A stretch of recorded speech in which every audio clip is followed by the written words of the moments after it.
May i-check upin tayong cellphone ngayon. Ito'y nagpapatay pag ano, nagcha-charge naman po siya, yan po.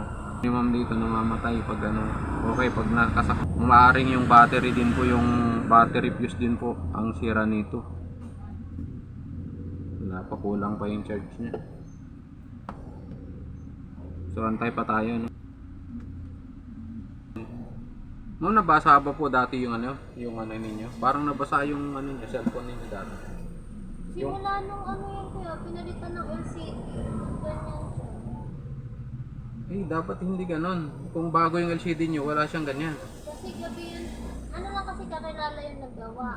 Ah, ganon. Mura lang. Kaya hinayaan ko na lang. Hindi po bago itong inilagay niya kapag ganon. Pag ganun siya.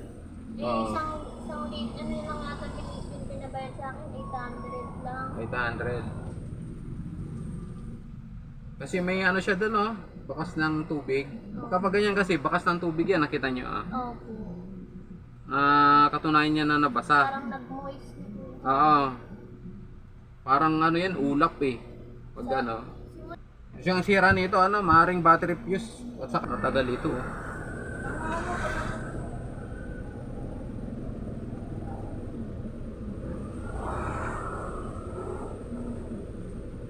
Presence yan po.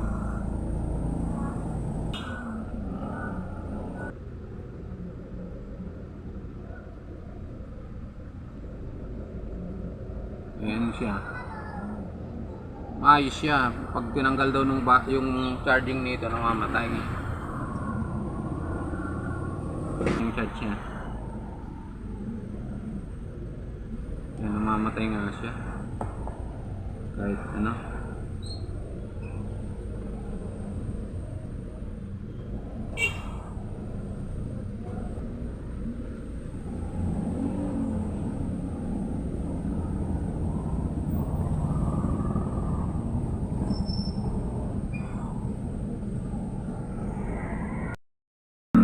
Tanggalin natin yung SIM card tayo. Samahan nyo po ako sa paggawa ng cellphone na to.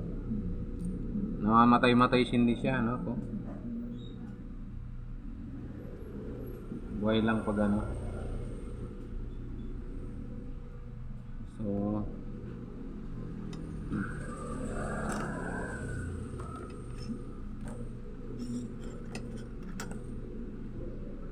yun. Close open siya.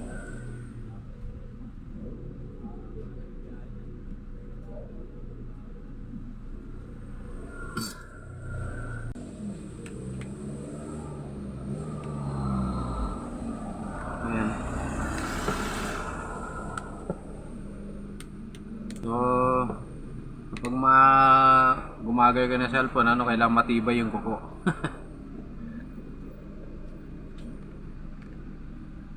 Ayan.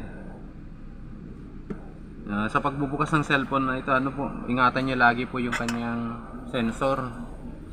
Minsan kasi nakatago yung sensor nasa likod po ng casing. Tapos meron siyang ano rito. Kaya laging ingatan, double check po nyo lagi pag binubuksan nyo yung unit nyo. Madali kasing maputol yung flex ng sensor niya, yung kanyang fingerprint. Yan, meron siyang takip rito ito, metal ano, metal lock niya. Ayan.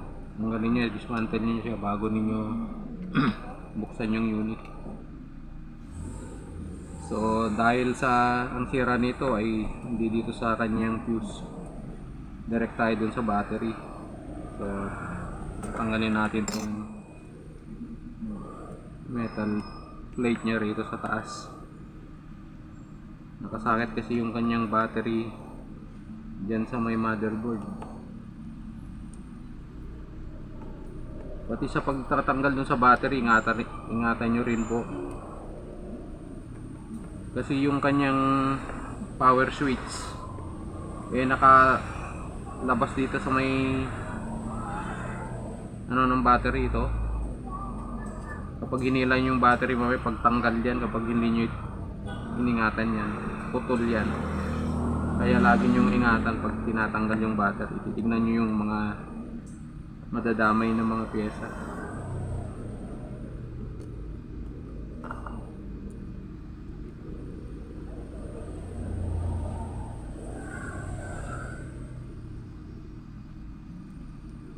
Yan, tanggalan natin yung tornilyo. Tanggalin natin itong metal plate. Yan, ito yung ano, tanggalin nyo rin po itong ano ng ano, socket ng switch. Kasi delikado pag inilan yung battery mamaya. Mahihila nyo siya kasi lumagpas siya doon, no? Kaya tanggalin nyo para hindi maputol. Yan. Kita nyo, oh. Umaangat din yung kanyang power switch. Ayun, ito. Ayan, ito yung battery niya. So far, matigas pa yung battery. Paano pa? Yung kasing katunayan na okay pa yung battery. So dito tayo sa battery fuse.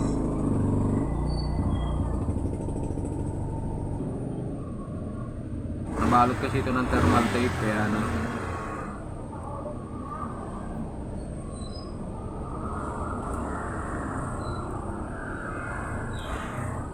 So ibabalik nyo rin yung thermal tape na yan pagkatapos yung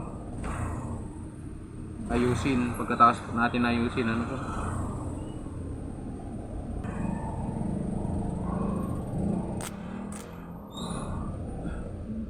Ingat lang sa pagtanggal para hindi mano.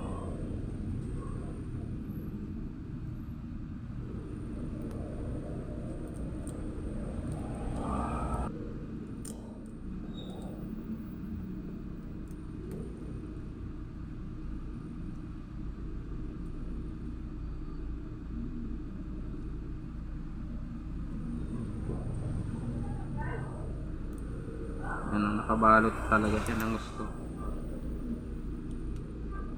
Thermal tape.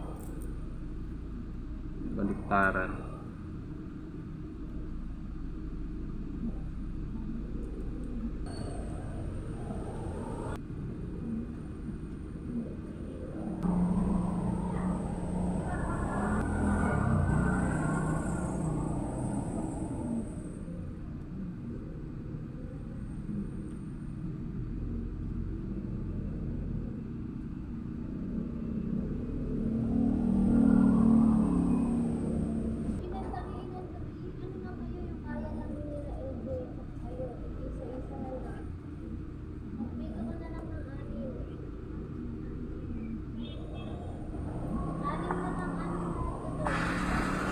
Yan, tanggalan natin. Yan,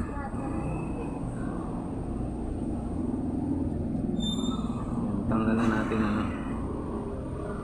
Ito po yun, no?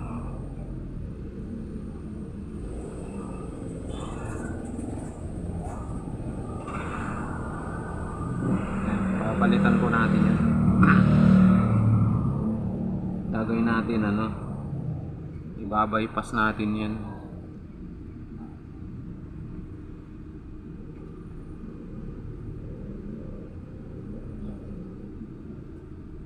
Gamit kayo ng bypass wire.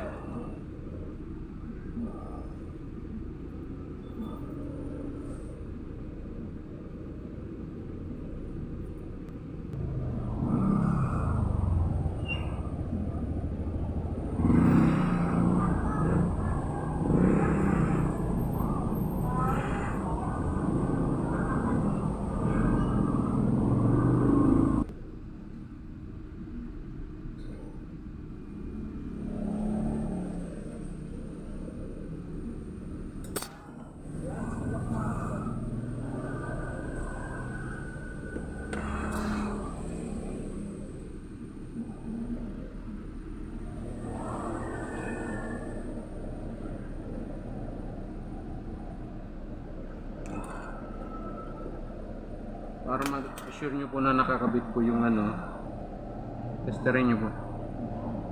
Ayun, patulad nyo, no? Walang pala.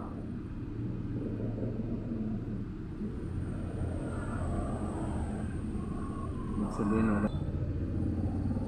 So, linisin nyo rin. Balik na natin yung thermal tape, susubukan natin. Ikabit natin ulit, ibalik natin. So, ganun din.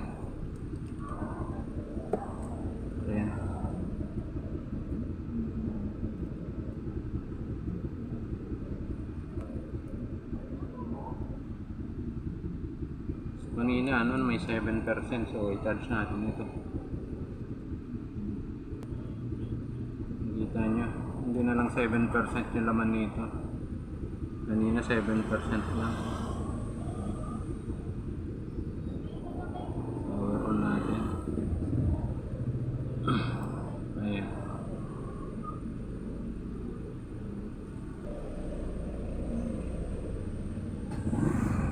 Ayan na siya. Kanina 7% yun, 13% na pala siya. Oh.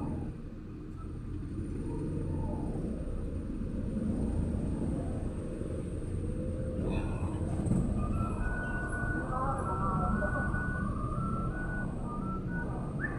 So kanina no, namamatay. Susubukan natin na tanggalin yung ano.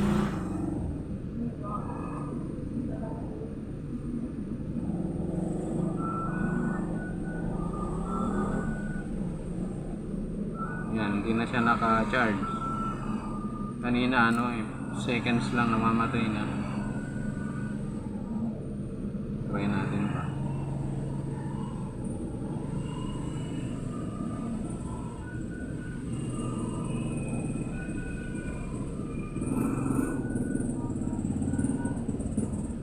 Yan, hindi na yan wala na nakataktak na charger yan. Hindi siya namamatay, hindi na namamatay. Ayan.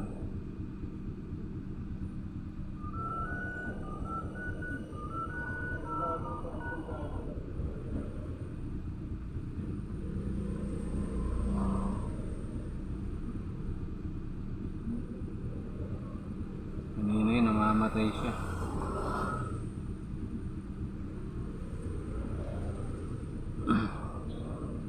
Yan. Yun po kapag ganun po yung mga cellphone ninyo, ano po, ang nagiging problema po yun yung kanyang battery fuse. Ang gagawin po ninyo, ano yun, ibabypass po yung kanyang battery. So, kung ang video ito ay makakatulong po, pakishare naman po ang aking FB page, ang aking YouTube channel. Maraming salamat po.